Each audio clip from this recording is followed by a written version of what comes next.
Hey guys, Googie here, and today we're going to be making brisket on a stick, also known as beef short ribs. Man, I'm telling you, these turned out absolutely amazing. Alright, let's get started. Alright, so we're cooking on our drum smoker today. This is a pit barrel, and I'm using Royal Oak supersized briquettes, which seem to work pretty well for this drum smoker. And in the middle of that, I've got a Firecup. If you don't know what these are, it's just a really good fire starter, and they work really well for a lot of different applications. So I'll leave a link in the description below if you're interested in picking some up. You can see we got a nice big flame in here.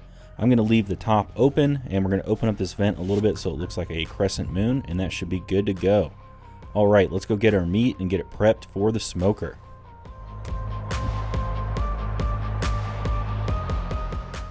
Alright, so we've got these beef short ribs, which I picked up from my local butcher. They're $9.99 a pound, and these weigh a little over 2 pounds, so they're about $20.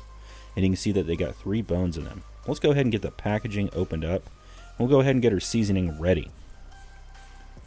Let's just take a look. Man, these are looking pretty good. You can see you got some really nice marbling, and you have some fat running between the middle. Never cooked these before, but I'm excited to see how they turn out. So to start out, I've got some 16 mesh black pepper. Really good for this application. And in hindsight, I probably should have used kosher salt first before I put the pepper on, but we're just going to roll with it. So now we're getting our kosher salt all sides. And that's looking really good. And I'm just patting it in to make sure that it adheres well. And then finally, I'm going to be using some garlic powder. And that's looking really nice. So we're going to use our meter plus probe, and that way I can go ahead and be lazy inside and monitor the temperatures and not have to keep checking on things. Alright, so the fire's about ready. I'm going to put a chunk of hickory on top. I'm just going to use one. I've used more before, and it has caused some over smoking in this drum smoker. So I'm going with one. We're going to get our grate in there.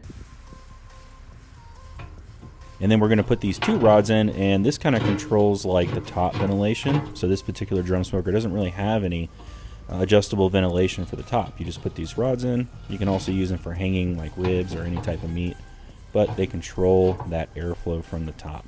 So we got those in place, and looks like our bottom vent kind of closed on us a little bit. I think I need to tighten that screw a little bit, so I'm going to go ahead and do that with my finger, and then that should hold it to where I want it. Perfect. All right, let's go grab the meat.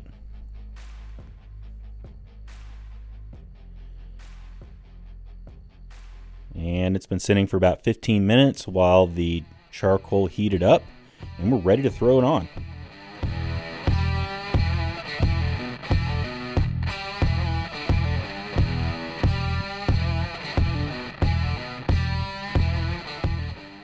Let's get this lid on, and I'm probably not going to check on it for at least another 3 to 4 hours. And I'm going to be running at about 250 to 275 degrees in this drum. We're at the 3-hour mark. Pit barrel is still running at about 250, 275 degrees, which is great. And I just wanted to take a peek at this meat. Man, look at that bone pull back, and look how much the meat has like puffed up. I suspect that that fat is rendering nicely inside. I'm going to close this up. We're going to check back in maybe another 30 minutes to an hour and see where we're at.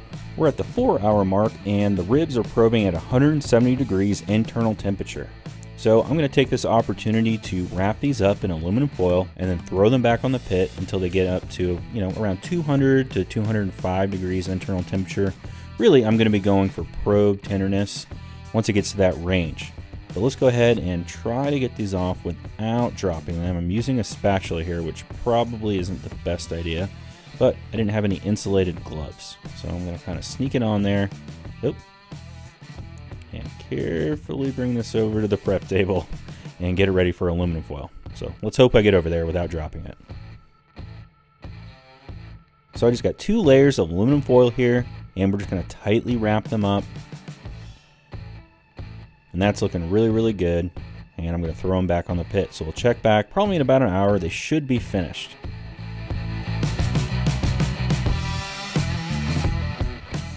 All right, after about another hour when they were wrapped up, they are now done. They look absolutely beautiful. Let's go ahead and slice them up and see what they look like. And they are cutting like butter.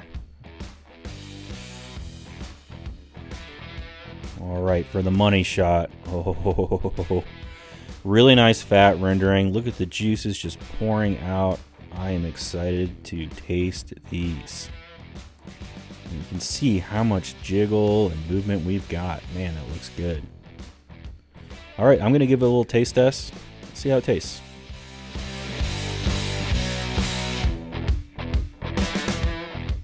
So really my first time trying this before, very similar to brisket. You can see I cleaned that bone off completely. Very, very similar to brisket. It only took about total cook time of 5 hours, and then I let it rest a little bit. But really, really simple cook, and if you're just looking to have, maybe a single or 2 servings, this is perfect. Cut your time in half as far as a brisket cook, and it's just a perfect amount of meat for a couple people. And even though it was a little bit more money per pound, definitely was a lot cheaper than cooking a whole brisket. This is a really fun cook. I hope everybody really enjoyed it, and I'll catch you in the next video. Peace!